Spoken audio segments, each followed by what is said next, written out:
Assalamualaikum warahmatullahi wabarakatuh. Bismillahirrahmanirrahim.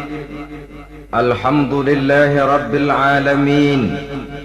Wassalatu wassalamu ala ashrafil anbiya'i wal mursalin wa ala alihi wa sahbihi ajma'in, amma ba'du.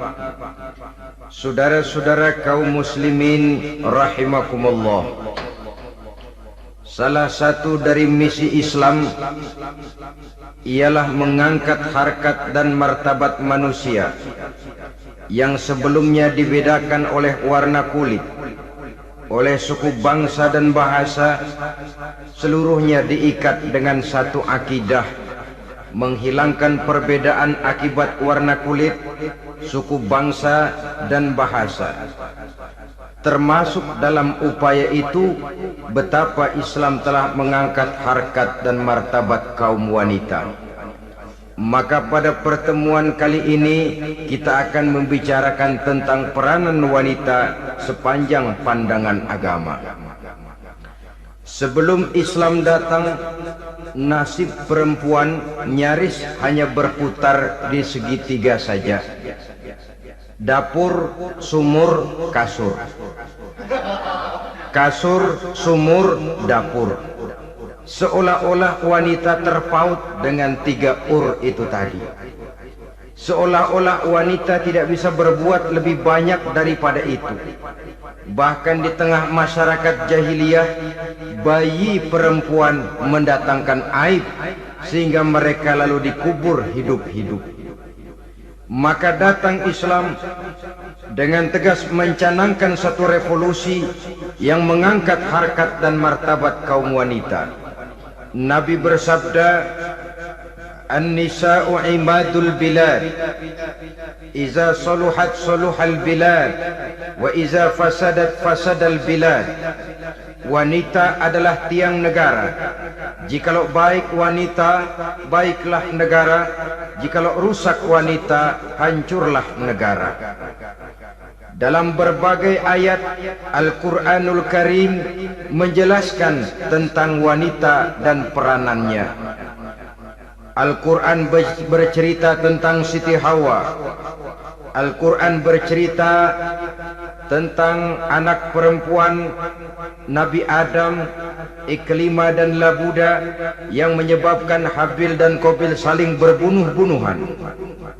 Al-Quran menceritakan bagaimana ibunya Nabi Musa mendapat wahyu untuk menghanyutkan anaknya di hilir sungai Nil. Al-Quran bercerita tentang Siti Maryam, ibu daripada Nabi Isa. Al-Quran bercerita tentang dua putri Nabi Yusuf yang akhirnya salah satunya menjadi istri daripada Nabi Musa.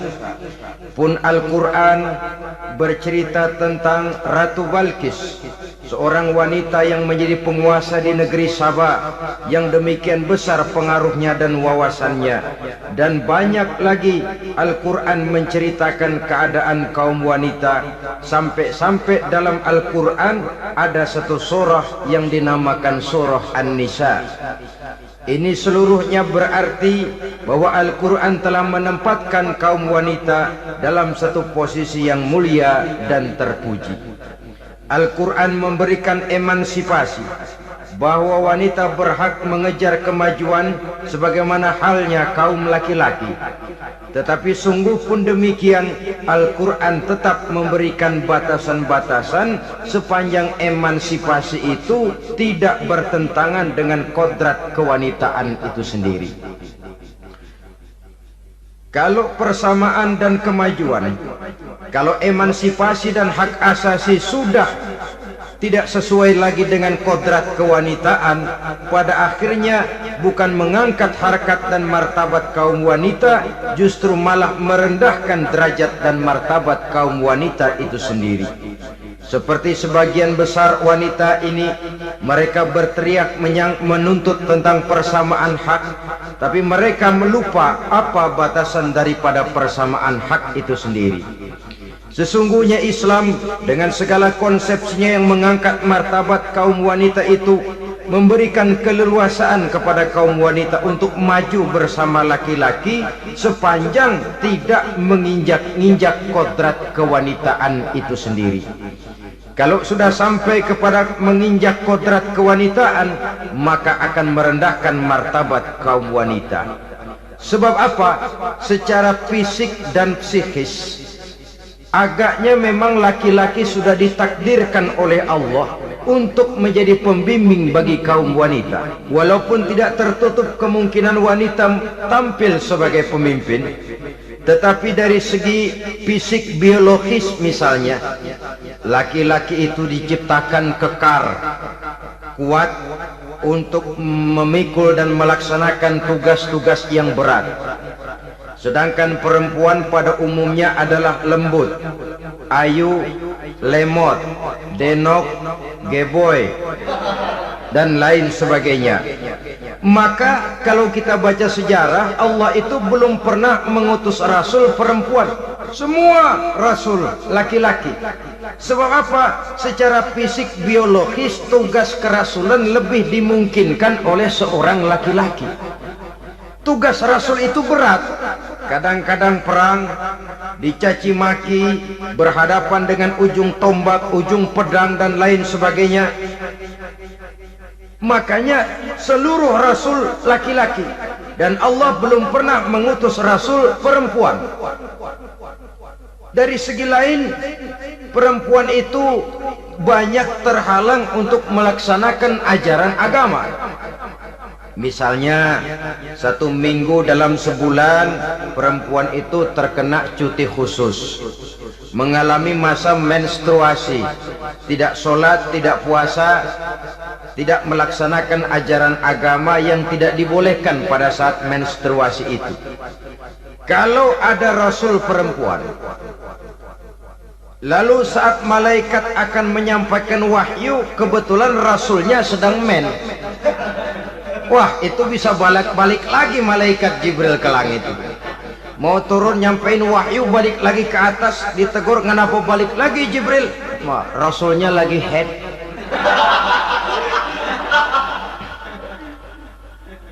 Atau pada saat agama dalam bahaya, agama dalam hinaan, agama dalam ancaman, rasulnya perempuan kebetulan sedang hamil besar.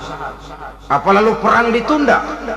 Pengumuman perang ditunda saja sampai rasul melahirkan. Tentu lebih tidak mungkin lagi. Secara fisik biologis, laki-laki lebih memungkinkan untuk melaksanakan tugas kerasulan ini. Maka seluruh rasul yang diutus Allah adalah laki-laki.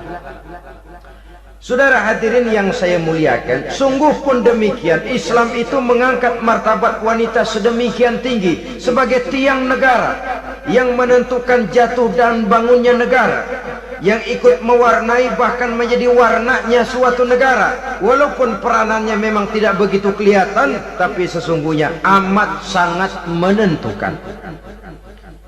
Oleh karenanya, secara umum, emansipasi yang digariskan oleh Islam, emansipasi yang tidak bertentangan dengan kodrat kewanitaan di berbagai aspek kehidupan. Kalau sekarang emansipasi ini kelihatannya sudah salah pasang, salah kaprah. Bahkan belum lama kita menyaksikan bagaimana ada Bina Ragawati. Di zaman sekarang perempuan sudah mulai angkat besi. Saya mulai mikir, kalau perempuan sudah pada angkat besi, ini sudah tanda suaminya udah deket dibanting-bantingin ini. Tahun-tahun mendatang mungkin akan menyusul perempuan mulai narik becak.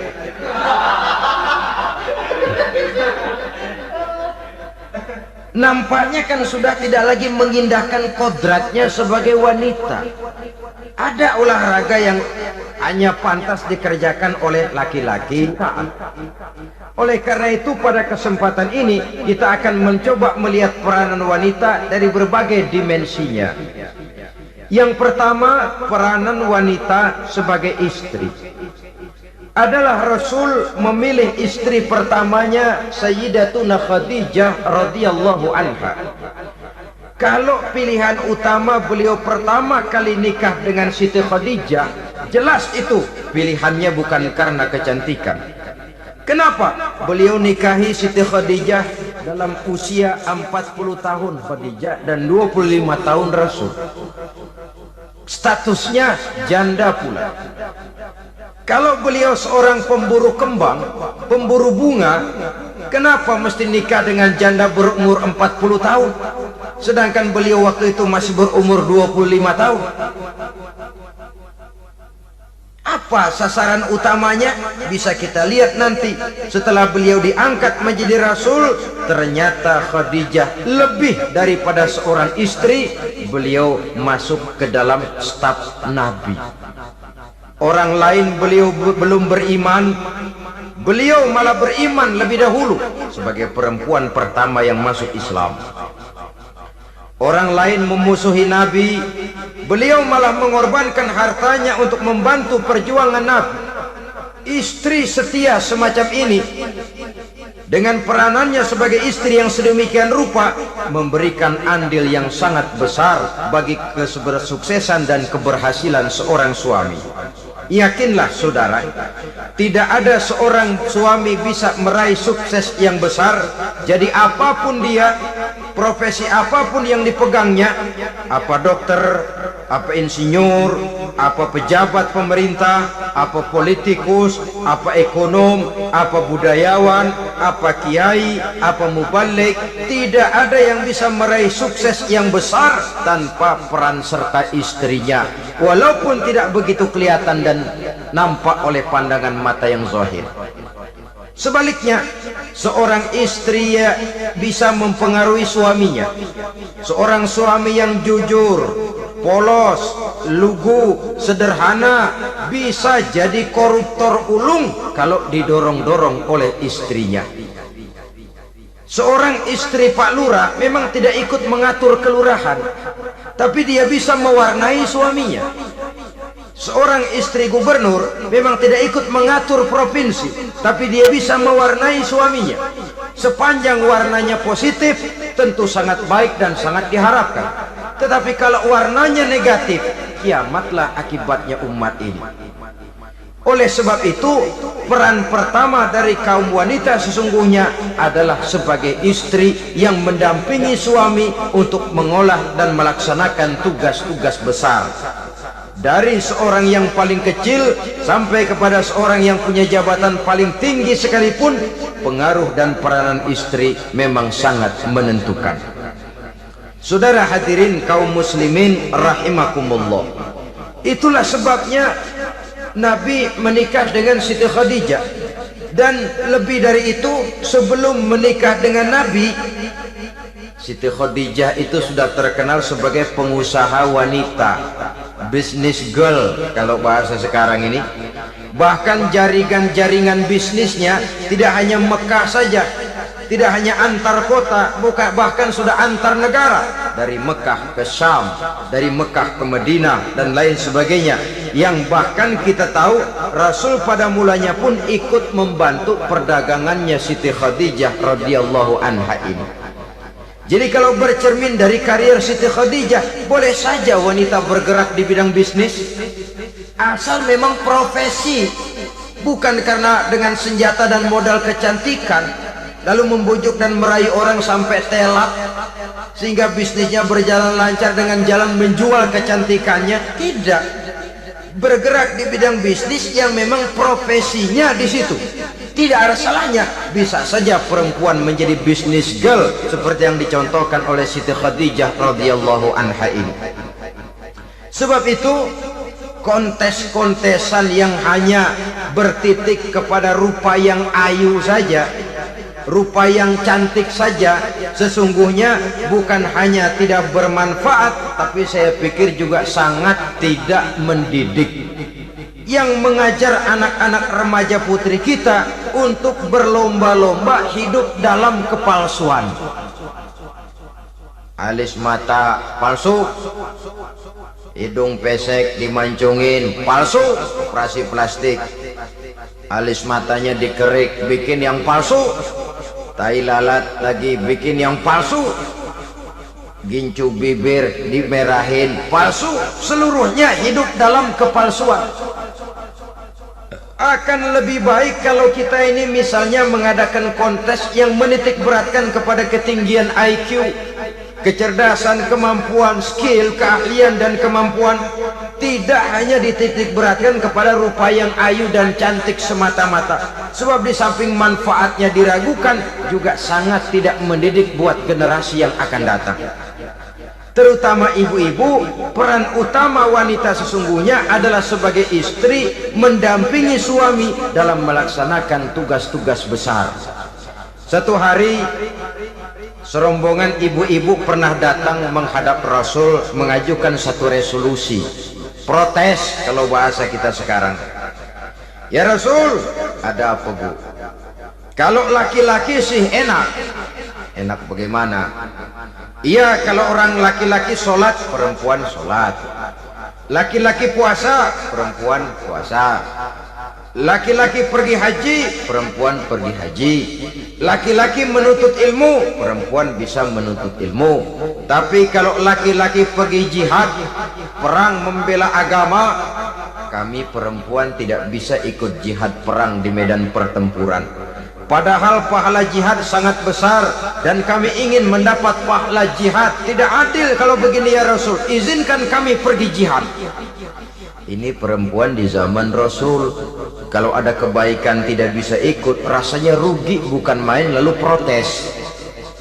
Apa jawab Rasul? Beliau senyum. Ibu-ibu jangan khawatir, walaupun ibu-ibu tidak maju ke medan perang, ada ibadah yang pahalanya sama dengan pahala jihad itu. Apa ya Rasul? Beliau menjawab, jihadukunna fi baitikunna.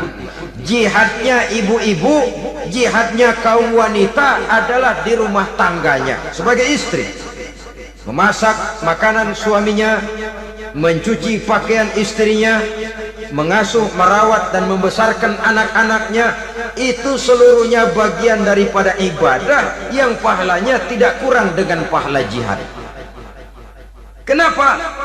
Al-Quran itu memberikan sesuatu sesuai dengan kedudukannya. Kalau perempuan pergi perang jihad membela agama, musuhnya laki semua, kayak apa perangnya? Itu musuhnya bisa nggak mau pakai pedang, perangnya udah bulat aja udah. Sehingga Rasul lalu memberikan satu jalan keluar yang membuat wanita-wanita itu lega. Jihadukunna fi baitikunna. Ibu-ibu sih tidak usah khawatir, jihad ibu adalah di rumah tangga ibu-ibu semua. Sejak bangun tidur sampai tidur kembali, nyaris kaum ibu itu 24 jam pekerjaannya. Sebagai istri, dia melaksanakan jihad di rumah tangganya. Peranan wanita yang pertama adalah sebagai istri, yang walaupun tidak kelihatan dan menonjol seperti halnya laki-laki, tapi sangat mewarnai, bahkan menjadi warna dari tugas apapun yang dihadapi oleh suaminya. Dulu ada seorang orator, kalau pidato hebat bukan main. Kalau dia bernada gembira, semua orang senyum.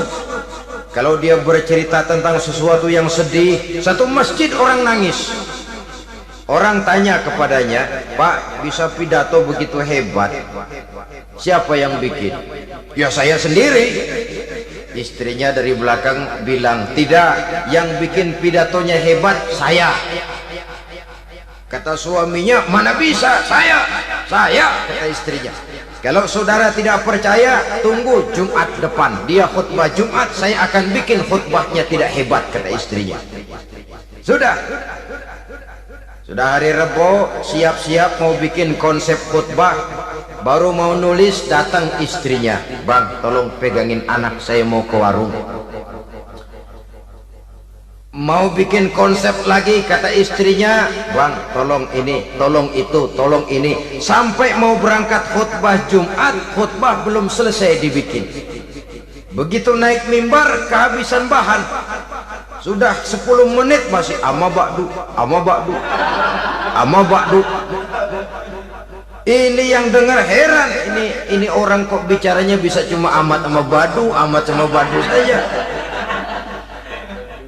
Di situ kelihatan saudara-saudara betapa peran serta istri yang walaupun tidak kelihatan oleh pandangan mata yang zahir, tapi teramat sangat menentukan. Sekali lagi, tidak ada seorang suami bisa sukses jadi apapun dia tanpa peran serta istrinya di rumah. Tidak ada kemajuan yang bisa diperoleh kalau tidak karena peran serta istrinya di rumah.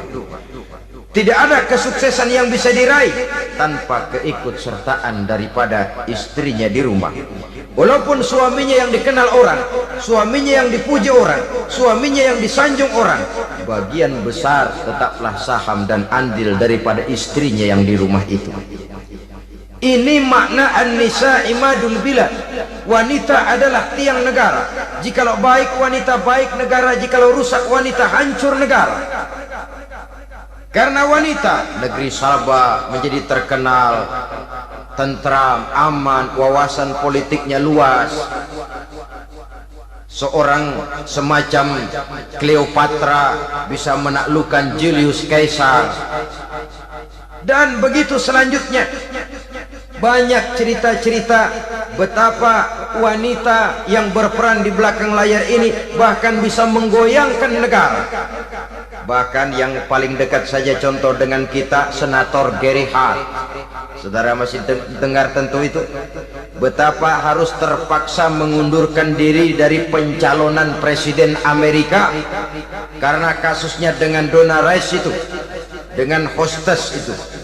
Betapa di sini seorang perempuan atau seorang wanita sanggup membongkar seseorang yang punya masa depan ceria untuk menuju kursi kepresidenan dari suatu negara adidaya seperti Amerika, bisa gagal berantakan karena skandalnya itu. Apa penyebabnya? Wanita. Tapi wanita juga bisa menyebabkan menjadi cambuk majunya laki-laki. Wanita juga bisa menghancurkan dan mengubur laki-laki. Saudara hadirin yang saya muliakan, ia memang kelihatannya makhluk yang lemah, tapi di balik kelemahannya itu sesungguhnya dia bisa menelan laki-laki yang bagaimanapun besarnya. Saudara-saudara kaum muslimin rahimakumullah, terutama ibu-ibu yang saya hormati, jadi peranan yang pertama wanita sebagai seorang istri. Yang kedua, wanita sebagai ibu. Ini juga sangat besar pengaruhnya dalam membentuk generasi masa yang akan datang. Bapak, oleh karena kesibukan tugasnya, tentu lebih banyak di luar rumah. Yang nyaris 24 jam di rumah itu ibu. Bagaimana dia merawat anaknya, bagaimana dia menaruh perhatian terhadap anaknya, bagaimana ia melimpahkan kasih sayang kepada anak-anaknya, akan membentuk kepribadian anak dan artinya membentuk generasi yang akan datang. Kalau seorang ibu sudah cuek-cuek saja kepada anaknya, padahal Quran mengatakan al-jannatu tahta aqdamil ummahat, surga di bawah telapak kaki ibu. Hadis ini bisa kita artikan macam-macam. Pertama, anak tidak akan mendapat kebahagiaan tanpa ridho daripada ibunya. Kedua, ibu adalah wanita agung yang harus ditaati. Ketiga, neraka atau surga anak bergantung kepada ibu, bagaimana dia mewarnai anak. Kalau ibunya cuek-cuek saja sama anaknya, dan sering jadi contoh klasik, kalau anak ayamnya beduk maghrib belum pulang, satu RT dicariin, hansip diundang, kalau perlu dan ramil dilaporin. Tapi kalau anak gadisnya jam 12 tengah malam belum pulang, ibu tenang-tenang saja Pak, tidak tergerak dan tidak tertarik hatinya. Ya tentu tidak semua. Kalau sudah begitu, bukankah hakikatnya ibu sudah menciptakan neraka buat anaknya sendiri? Khalil Gibran dalam satu tamsil yang indah pernah mengatakan, kalau kita diberikan sebutir mutiara, sebutir intan, dan intan itu sebutirnya sebesar telur ayam, benda yang sangat langka dan berharga, tentu kita sayang intan atau mutiara itu. Kita jaga baik-baik, kita simpan dalam kotak, kotaknya kita kunci. Kotak itu kita simpan di dalam lemari. Lemarinya kita kunci lagi. Lemarinya ada di dalam kamar. Kamarnya pakai pintu. Pintunya kita kunci lagi. Kamar itu ada dalam rumah. Rumahnya pakai pintu, dikunci lagi. Kemudian rumahnya pakai pintu gerbang besar. Gerbangnya juga digembok lagi. Untuk menjaga intan itu jangan sampai hilang, begitu usaha kita berlapis-lapis. Dan intan itu sudah diberikan kepada kita, kata Khalil Gibran. Apa dia? Anak-anak yang diamanahkan Allah kepada kita. Itu intan-intan mahal, itu mutiara-mutiara pilihan yang dititipkan dan diamanahkan untuk kita jaga sebaik-baiknya. Haruskah dia sia-sia di tangan kita? Haruskah dia merana jatuh di tangan ibu yang tidak punya tanggung jawab? Saudara hadirin yang saya muliakan, oleh karenanya peranan sebagai ibu ini sangat menentukan bagi pembentukan generasi yang akan datang. Salah ibu mengarahkan anak, akan lahir generasi mendatang yang tidak kita harapkan. Sehingga Nabi bersabda, kullu mauludin yuladu 'alal fitrah fa abawaihi yuhawwidanihi aw yunassiranihi aw yumajjisanihi. Setiap bayi dilahirkan dalam keadaan suci. Setiap bayi dilahirkan dalam keadaan bersih, tidak punya dosa. Islam tidak mengenal dosa warisan. Semua saja bayi lahir dalam keadaan suci dan bersih. Kalau demikian lalu bagaimana? Kata Nabi, ibu bapaknya lah yang kelak akan menjadikan anak itu sebagai Yahudi, yang kelak menjadikan itu anak itu sebagai Nasrani, atau menjadikan anak itu sebagai Majusi. Ibu bapaknya yang mewarnai anak.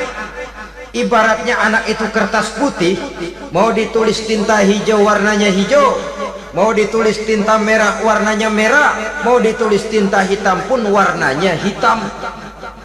Oleh karena itu pembentukan anak yang soleh secara mental sesungguhnya sudah diwarnai oleh kebiasaan ibu bapak dalam pergaulan di rumah tangganya secara mental. Sehingga dengan demikian saudara-saudara, salah kaprah ibu dalam mengarahkan anak-anaknya akan melahirkan generasi penerus yang sungguh-sungguh tidak kita harapkan, dan pada gilirannya akan membahayakan perkembangan bangsa dan negara, membahayakan kita sebagai suatu umat. Apalagi sekarang ini masih banyak orang-orang muslim, orang-orang tua muslim yang kadang-kadang menyekolahkan anaknya di sekolah yang membahayakan akidahnya, mematikan imannya, menghancurkan tauhidnya. Pokoknya asal bonafid keluar sekolah ada jaminan lapangan kerja. Perkara anak mau kafir mau murtad bukan urusan. Alangkah ironi dan sangat menyedihkan. Saudara-saudara yang saya hormati, jadi dari segi kaum wanita peranan ibu sangat besar. Dari segi anak, ketaatan kepada ibu, doa restu ibu akan membawa kepada kebahagiaan hidup. Doa ibu mustajabah, kutukan ibu manjur. Beberapa hikayat dan riwayat menjadi contoh dan tamsil buat kita betapa tidak ada satu kebahagiaan di dunia ini yang bisa ditegakkan tanpa doa restu daripada ibu. Pantas kalau dalam Al-Quran ada Ummul Kitab, ibunya atau induknya kitab. Tiap negara punya ibu kota, bapak kota tidak ada. Lalu lagi wawasan Nusantara disebut Ibu Pertiwi, Bapak Pertiwi kemana tahu. Saudara hadirin yang saya muliakan, lalu dalam peringatan hari-hari besar nasional ada yang namanya Hari Ibu. Hari Bapak nggak pernah diperingati. Ada Hari Ibu, dan ibu itu pun ada Ibu Kartini, ada Ibu Dewi Sartika, dan macam-macam lagi yang seluruhnya merupakan refleksi dan gambaran betapa peranan kaum wanita di dalam kehidupan ini yang memang banyak mewarnai dan menjadi warna dari suatu kegiatan. Saudara-saudara kaum muslimin rahimakumullah, apabila yang pertama tadi kita melihat peranan kaum wanita sebagai istri, betapa ia berpengaruh besar dalam ikut menunjang keberhasilan dan kesuksesan suaminya. Kemudian pada peranannya yang kedua, wanita sebagai ibu di rumah tangga, betapa ia ikut membentuk, mempengaruhi, mewarnai dan membimbing kepribadian anak sebagai generasi penerus. Maka pada peranan yang ketiga ini kita akan melihat wanita sebagai social agent, sebagai penggerak kegiatan sosial di berbagai bidang kehidupan. Apakah itu bernama majelis taklim, apakah itu bernama perkumpulan dan yayasan-yayasan kemanusiaan, organisasi-organisasi yang bergerak di bidang pendidikan, bahkan di zaman sekarang bukan hanya menjadi penggerak sosial, bahkan sudah banyak kaum wanita yang menggerakkan satu bangsa. Dunia mengenal Margaret Thatcher, dunia mengenal Indira Gandhi, dunia mengenal Bandara Naike, dunia mengenal Corazon Aquino, dunia mengenal Golda Meir dulu itu dari Israel, dunia mengenal Imelda Marcos yang ambisius tapi yang kemudian melangkah kepada jalan yang negatif dari tujuan semula. Ini bukan hanya sekedar social agent, tapi bahkan sudah mengarah kepada menggerakkan dan mewarnai suatu bangsa. Islam membuka pintu ke arah itu. Wanita duduk dan berfungsi sebagai social agent, mengurus berbagai macam perkumpulan yang bertujuan kepada kebajikan, menyantuni yatim piatu, memelihara kesehatan, menyayangi binatang, memelihara kelestarian lingkungan dan lain sebagainya. Islam membukakan pintu sepanjang peranan sebagai istri dan sebagai ibu tidak diabaikan. Ini sebab yang utama, salah seorang perempuan, kaum wanita, kalau terlalu aktif berorganisasi, terlalu aktif bermasyarakat, terlalu aktif dalam berbagai macam perkumpulan, lalu melupakan tugas utamanya sebagai istri dari suaminya, sebagai ibu dari anak-anaknya. Ibu asik rapat sana, rapat sini. Anak tidak pernah diajak rapat. Akhirnya si anak bikin perkumpulan sendiri, rapat menurut versi mereka. Sehingga akibatnya yang timbul anak merasa kurang diperhatikan oleh ibunya. Ngaji bagus, tapi kalau sepanjang hari ngaji saja, suami pulang mau makan tidak ada makanan, mau berganti pakaian belum lagi diteriska pakaiannya, tentu ini melupakan fungsi yang utama. Kegiatan sosial, kegiatan di organisasi adalah jadwal kegiatan setelah fungsi sebagai istri dari suami, sebagai ibu dari anak-anak dilaksanakan dengan sebaik-baiknya. Bukan tidak baik ngaji, kalau dari ngaji ke ngaji saja, bangun tidur ngaji, jam 7 ngaji, berangkat jam 11, sholat zuhur berangkat ngaji lagi, pulang sore, malam ngaji lagi. Suami tidak terurus, anak-anak pun terbengkalai, rusaklah rumah tangga. Dan bukankah satu bangsa terdiri dari satu tatanan masyarakat, dan tatanan masyarakat yang paling kecil bernama keluarga. Keluarga merupakan unit dari masyarakat, unit yang terkecil, dan keluarga terdiri dari pribadi-pribadi yang merupakan bapak, ibu, dan anak-anak. Sehingga masyarakat bangsa yang baik terdiri dari masyarakat yang baik. Masyarakat yang baik tersusun dari keluarga-keluarga yang baik, dan keluarga yang baik akan muncul dari pribadi dan individu yang baik. Pribadi dan individu yang baik yang sadar mana kewajiban yang primer, mana kewajiban yang sekunder. Sebagai social agent, dia lalu mawas diri dengan tetap mempertimbangkan kodrat kewanitaannya itu tadi. Saya ikut prihatin kalau ada perempuan main sepak bola. Dan saya yakin betul kalau perempuan main sepak bola, yang nonton pasti bukan nonton bola. Ya mungkin bola juga, tapi bola yang mana? Itu wallahu alam. Boy, ya dicari olahraga yang sesuai dengan kodrat kewanitaan begitu. Dicarilah olahraga yang sesuai dengan kodrat kewanitaan. Sepak bola sudah maju, ya belakangan saya katakan tadi muncul lagi wanita angkat besi. Belakangan bisa kita bayangkan wanita main tinju, babak belur sudah kalau sudah begitu. Kemajuan dengan melupakan kodrat kewanitaan akan menyengsarakan kaum wanita itu sendiri. Silakan maju menjadi social agent, menjadi penggerak di masyarakat. Para istri Rasul bisa kita jadikan satu figur. Siti Khadijah, figur sebagai istri pendamping yang setia. Dikala suaminya bingung, ia tampil memberikan pandangan.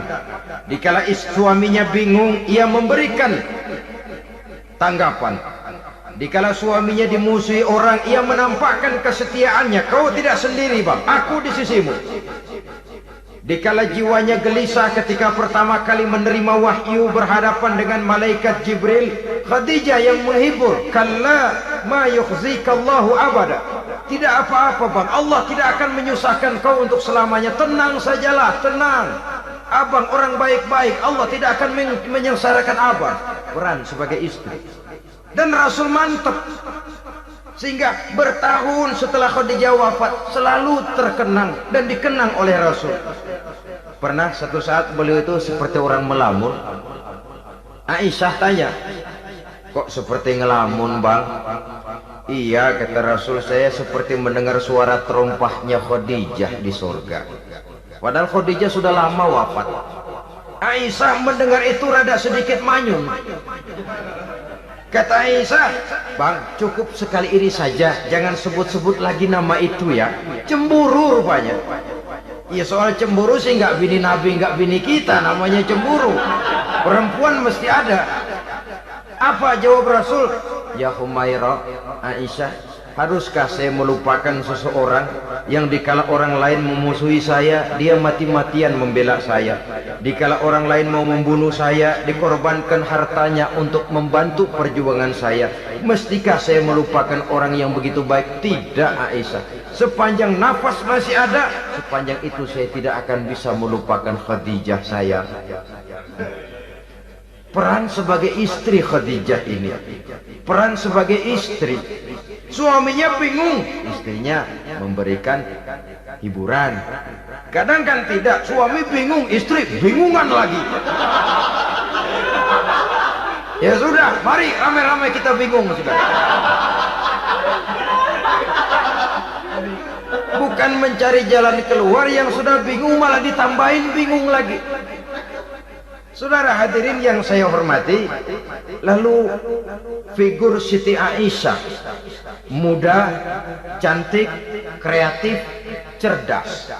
Kalau bahasa sekarang barangkali wanita karier ini. Ini figur-figur. Jadi punya keistimewaan masing-masing, sehingga ada pilihan. Ya tentu orang mencari istri itu kan karena ada dasar pilihan. Mungkin rupanya kurang menarik tapi akhlaknya bagus. Mungkin akhlaknya sedang-sedang saja tapi potongannya cakep, masih ada pilihan. Sudah potongan jelek, akhlak bejat. Emangnya lu milih merem tempo hari ya?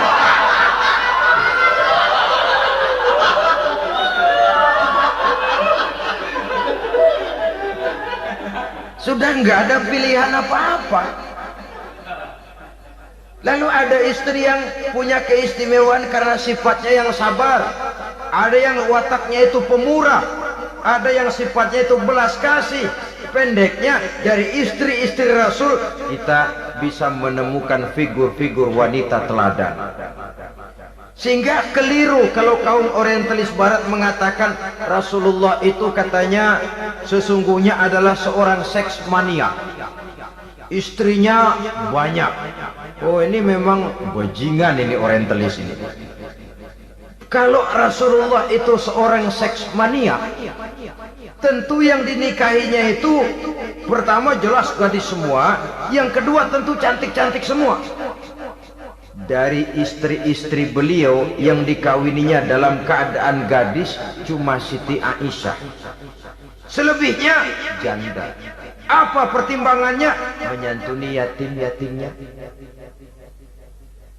mengayomi janda-janda yang ditinggal suaminya gugur di medan perang, untuk memperkuat keimanannya. Itu pilihan utama Rasul. Kita sekarang ini ya ngakunya sih ikut sunnah Rasul, cuma sunnahnya urusan kawin melulu. Ada duit sedikit, kawin maning, kawin maning. Ditanya orang kenapa kawin melulu, sih mas sunnah Rasul. Bukan main. Kalau sudah urusan kawin pahlawan betul sunnah Rasul. Padahal kawin lagi dalam Islam itu sungguh pun boleh, tapi tidak diperintah. Tidak diperintah, memang cuma boleh. Itu kalau dalam pesawat itu cuma semacam emergency exit lah ya. Yang tidak boleh sembarang waktu bisa dibuka. Kalau memang sanggup berlaku adil, tafadhol. Kalau tidak, satu juga nggak habis. Lagian saya kira perempuan itu kan cuma perbedaan rupa saja, perbedaan selera saja.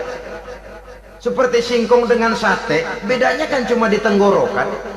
Kalau sudah masuk ke perut, kenyangnya kan sama. Perempuan cuma berbeda dalam selera, rasanya barangkali ya, barangkali.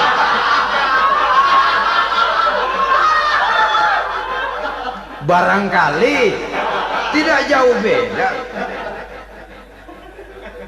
Saudara hadirin, nah Islam ini mengatur lewat pintu yang dinamakan nikah itu tadi, sehingga dengan demikian bisa dinikmati secara tenang, tentram. Tidak usah manusia ya, kucing saja. Coba lihat kucing. Kalau ikan dia boleh nyolong, kucing itu boleh curi, makannya nggak tenang kucing. Coba lihat ini. Asal dia nyolong ikan, makannya juga mindik-mindik. Matanya nengok kiri, nengok kanan. Ada sedikit berusaha kabur. Secara nalurinya kucing tahu kalau ini ikan curian, makannya nggak tenang dia. Tapi kalau ikan kita kasih, kucing anteng, geledek juga nyamber, manteng aja dia. Nalurinya mengatakan ini ikan dikasih sama yang punya, tenang dia. Saudara hadirin yang saya hormati, orang juga gitu. Kalau hubungan suami istrinya sudah sah, diikat dengan akad nikah, tenang, anteng, nggak gerasak gerusuk, nggak kayak diubur-ubur maling, anteng aja. Dia yang ngintip juga wah, cuek aja udah. Biarin aja dia ngintip, capek sendirilah.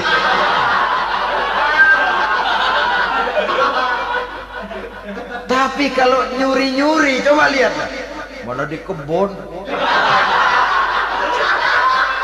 banyak nyamuk, ansip mukul tiang listrik, dia yang bingung.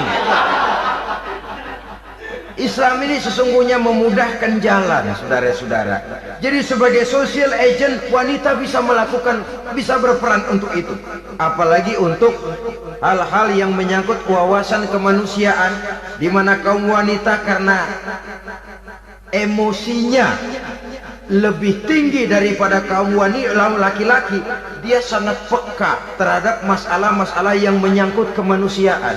Hatinya mudah tergugah, perasaannya cepat terenyuh. Dengan penderitaan dia cepat tergugah. Dia bisa menjadi social agent tanpa harus melupakan fungsi utama sebagai istri dan sebagai ibu dari anak-anaknya, sebagai istri dari suaminya.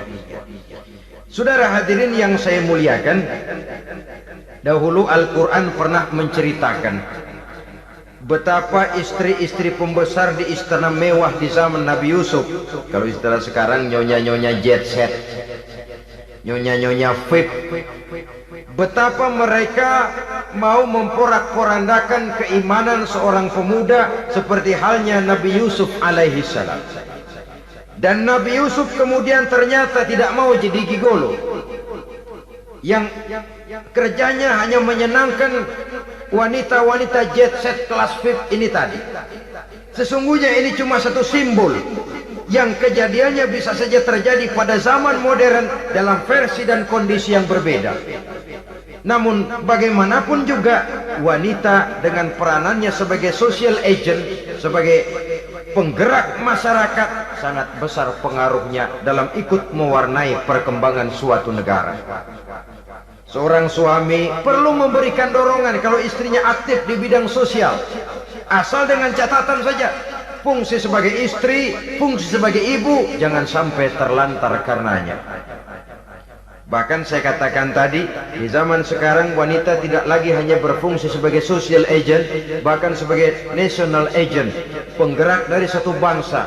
Muncul wanita-wanita yang jadi menteri, yang jadi anggota DPR, bahkan yang jadi kepala desa dan lain sebagainya. Secara umum memang ar-rijal qawwamuna 'alan nisa. Laki-laki adalah pembimbing bagi kaum wanita karena kelebihan fisik biologis, kelebihan kemampuan intelektual dan lain sebagainya. Namun wanita pun boleh saja menjadi social agent sepanjang catatan yang saya sampaikan tadi. Jangan sampai melupakan kodrat kewanitaan, jangan sampai mengalahkan fungsi sebagai istri dari suaminya, sebagai ibu daripada anak-anaknya. Nah, kemudian fungsi yang keempat di bidang ilmu pengetahuan. Islam memberikan kesempatan yang sama kepada kaum wanita. Thalabul ilmi faridatun ala kulli muslimin wa muslimatin. Menuntut ilmu itu wajib hukumnya bagi orang Islam, baik laki-laki maupun perempuan. Sampai dibentuk kalimat pengecuali khusus ini, muslimin wa muslimatin, bagi muslim laki-laki, bagi muslim perempuan. Dan alhamdulillah, kalau dulu di zaman Raden Ajeng Kartini, nasib perempuan berada di balik pintu yang digembok rapat-rapat, siklusnya berputar cuma sumur, dapur, kasur, kasur, sumur, dapur, dapur, sumur, kasur. Melingkar di situ satu saja peranan kaum wanita. Memberontak jiwa Raden Ajeng Kartini, menuntut persamaan bahwa wanita berhak maju sama dengan laki-laki. Entah Islam sejak 14 abad yang lalu sudah mencanangkan ini, menuntut ilmu wajib bagi laki-laki dan perempuan beragama Islam. Orang Islam, baik dia laki-laki, baik dia perempuan, wajib menuntut ilmu. Ilmu dalam artian umum, tidak hanya sekedar fikih tauhidnya, ya, di bidang kedokteran, di bidang teknik, di bidang hukum dan lain sebagainya. Ini yang perlu dibanggakan. Kalau perlu, ini yang perlu diadakan kontes, kontes IQ. Wanita yang paling berprestasi di bidang ilmiah, wanita yang punya prestasi di bidang menjaga kelestarian lingkungan hidup, wanita yang punya prestasi menggerakkan sosial, menyantuni yatim piatu, memelihara kesehatan. Adakan kontes macam itu untuk mendorong. Ini enggak, kalau kontes yang diukur betis, bibir, pinggul, payudara, lubang hidung, ukur sekalian kita. Apa manfaatnya dan apa unsur pendidikan yang ada di dalamnya? Tidak menguntungkan, tidak mendidik, dan tidak membawa manfaat. Kecuali lalu yang timbul pola hidup konsumen, pola hidup konsumer, pola hidup yang material, pola hidup yang pola hidup yang gemerlapan. Ya, kalau oleh anak-anak muda yang terjangkau. Kalau tidak, dia hanyut ditelan mimpinya. Dia ingin bergaya hidup jet set, sementara dia dihadapkan oleh kenyataan bahwa dia tinggal di kampung, ibu bapaknya orang kampung, dan lain sebagainya. Jiwanya berontak, terjadilah kegalauan, terjadilah kerancuan, terjadilah komplikasi, perang di batin antara keinginannya dengan lingkungan nyata yang dihadapinya. Dan kalau sudah ada gejala semacam itu, penyakit-penyakit kejiwaan akan mudah muncul. Ini gejala terutama buat orang-orang yang tinggal di daerah transisi. Kota besar bukan, kampung banget juga enggak, daerah cekak.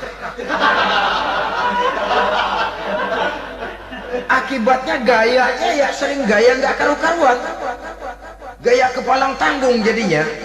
Saudara hadirin yang saya muliakan, akhirnya apa? Santri tapi lagunya kayak koboi, koboi tapi sesungguhnya santri.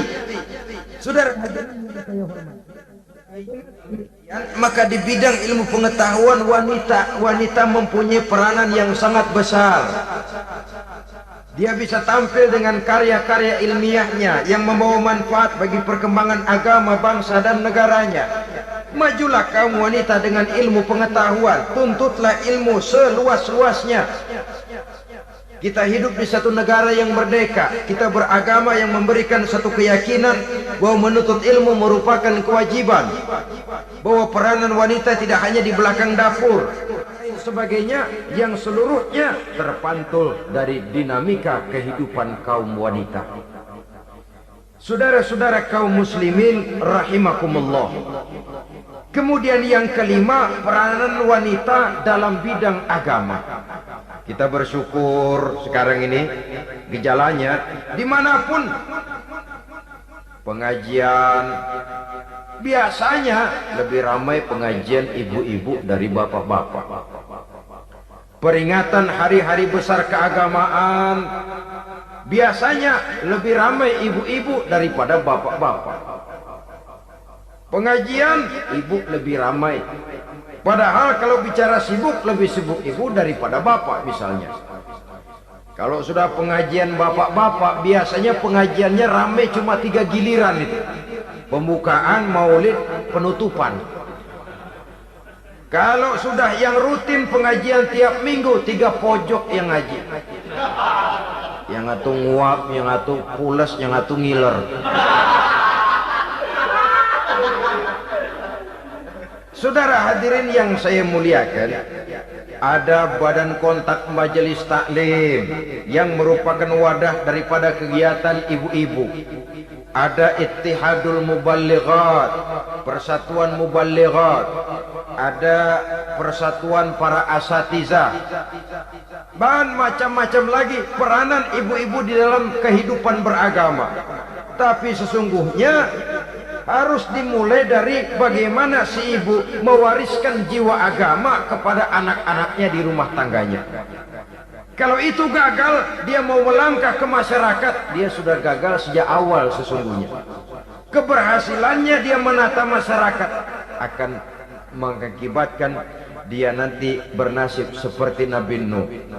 Berhasil mengajak beberapa orang kafir mengikuti ajarannya, tapi gagal mengislamkan putranya sendiri Kan'an.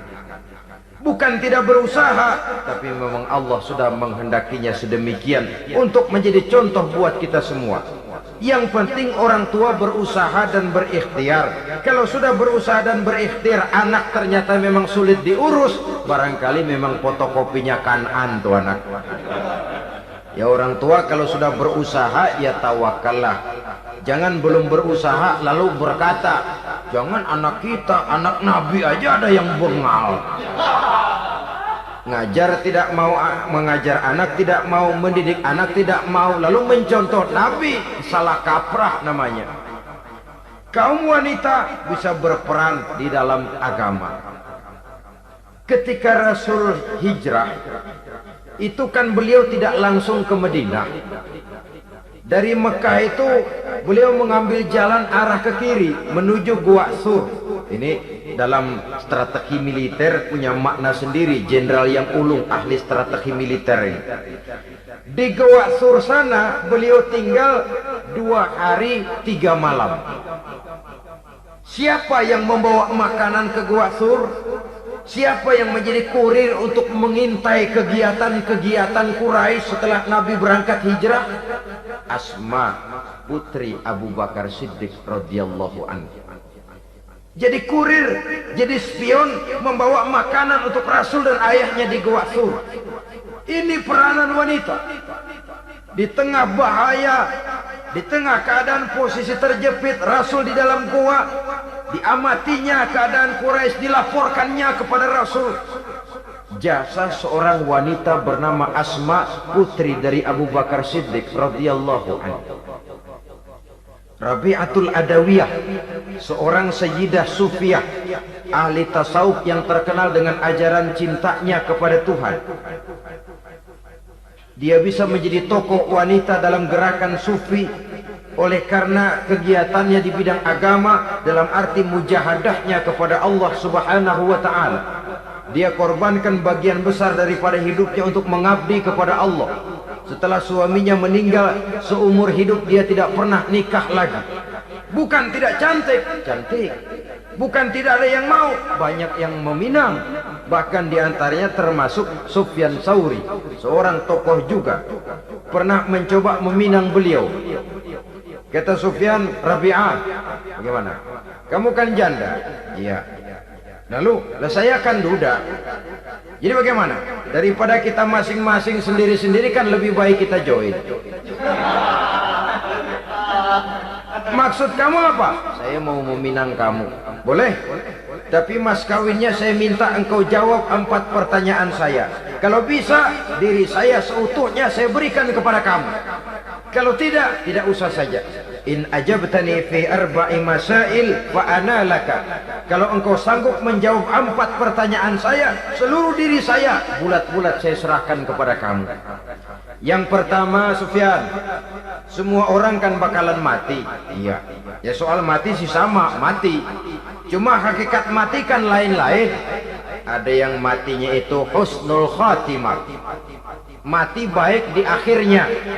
Lagi ngaji, mati. Lagi baca Quran, mati. Lagi sholat, mati. Lagi dengar ceramah, mati. Lagi sodako, mati. Itu mati-mati yang su'ul khatimah. Ada yang mati itu mati yang husnul khatimah, maksud saya. Ada mati itu yang disebut su'ul khatimah, jelek di penghujungnya. Lagi nyekek botol, mampus. Lagi banting kartu, plak, plak, habis.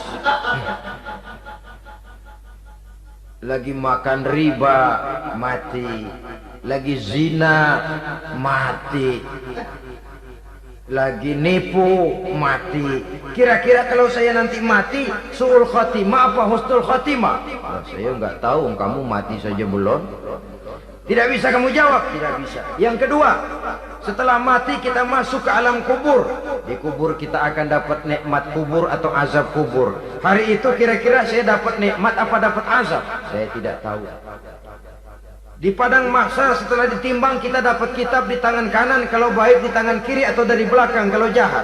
Hari itu saya dapat kitab di tangan kiri apa tangan kanan? Saya nggak tahu.